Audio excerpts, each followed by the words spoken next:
n'est pas forcément accrocheur en France, d'un point de vue artistique. Alors je vais te dire, mon point de vue. Je pense que difficile pour les filles de couleur black d'arriver en France. On a toujours vendu beaucoup plus de filles de Nord-Afrique. L'artiste placé, très petite sœur, très protection et jamais déluré. Ok, je sais, quand Kenza Farah arrive, ça cartonne. Elle n'est pas en loup-boutin en train de dire je suis la plus bonne. Elle est là en train de parler de la vie de quartier et de toutes les filles de quartier, la petite sœur. Quand on fait un jour J'essaie Kélia, je ne sais pas si vous vous en souvenez, on s'est battu pour la faire marcher, ça a un peu marché, mais pas ce qu'on attendait. La seule artiste black, entre guillemets, qui arrive et qui part vers la pop, c'est Shaim. Hein. Donc, et là, la dernière, c'est Shai, poussée en grande pompe par Booba, et avec un gros tube. Donc, je me dis, elle est trop jolie pour le... Bloody murder, murder, bloody murder, murder, murder, murder. Bloody murder, murder,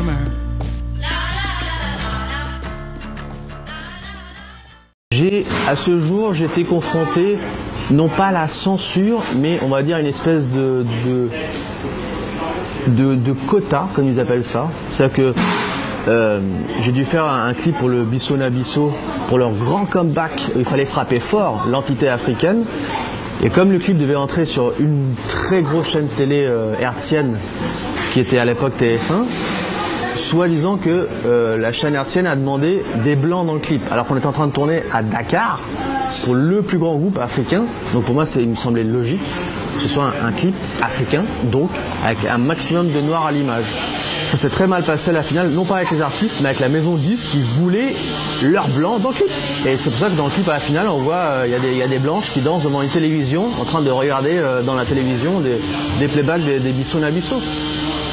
Et ça, je sais que ça arrive de plus en plus. De plus en plus, les chaînes télé veulent ce qu'ils appellent les quotas. Ils veulent que ce ne soit pas un clip trop noir, parce que ça peut faire peur. Donc il nous faut des blancs. Il faut mettre des blancs partout, des blancs, des blancs. Je trouve ça extrêmement malsain. Parce qu'effectivement, on mettrait un clip où il n'y aurait que des blancs, il n'y aurait aucun problème. Jamais ils vont dire « Oh, mettez des noirs s'il vous plaît à l'image ». Jamais.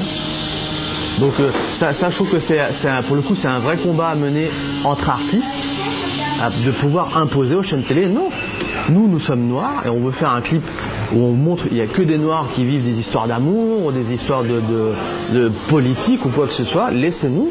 Il ne faut pas qu'on soit obligé de mettre des blancs. Les clients, par exemple, en pub, me disaient ouais, les lumières sont super, les cadres sont magnifiques, mais c'est que des blacks. Et c'est une réalité. C'est-à-dire que je dis pas ça pour cracher sur la France et tout, mais il n'y a pas de marché pour les communautés en France. C'est-à-dire que tu verras pas une pub Origina avec un acteur black ou un acteur d'origine nord-africaine, même asiatique ou autre, tu vois. Et le problème, c'est que moi, je me sentais frustré par ça et que je savais qu'aux États-Unis, ça m'ouvrirait beaucoup plus de portes, en tout cas dans la pub. Je sais que dans le cinéma, ça arrive souvent, c'est le même problème. Lorsqu'on voit un film comme Blood Diamond, où c'est il y a un peu le problème des enfants soldats, le problème de l'exploitation des diamants, etc. Pour rendre le projet commercial, qu'est-ce qu'ils ont fait? C'est plus l'histoire de Djimon Hounsou, le noir avec son problème de son fils, non. C'est la vision du blanc, donc c'est Leonardo DiCaprio, avec une journaliste blanche, qui raconte l'histoire on va dire, des problèmes noirs. Donc c'est vrai que finalement, même dans le cinéma, il y a ce même problème-là. C'est que pour toucher un maximum de monde, il faut qu'il y ait la présence blanche. Sinon, ça ne marchera pas. L'exemple du roi d'Écosse est un excellent exemple, effectivement. Parce qu'on aurait pu raconter exactement la même histoire du point de vue d'une des femmes d'Amin Dada. Bah non. On raconte le point de vue d'un blanc. Donc moi j'étais confronté vraiment à ce problème-là parce que j'ai essayé déjà de faire 3 projets de long métrage en Afrique. Donc je voulais faire l'adaptation de Allah n'est pas obligé du livre d'Amadou Kourouma. Impossible à monter. On voulait absolument mettre des blancs, on voulait mettre Yannick Noah dans le rôle principal. Enfin, c'était des trucs invraisemblables.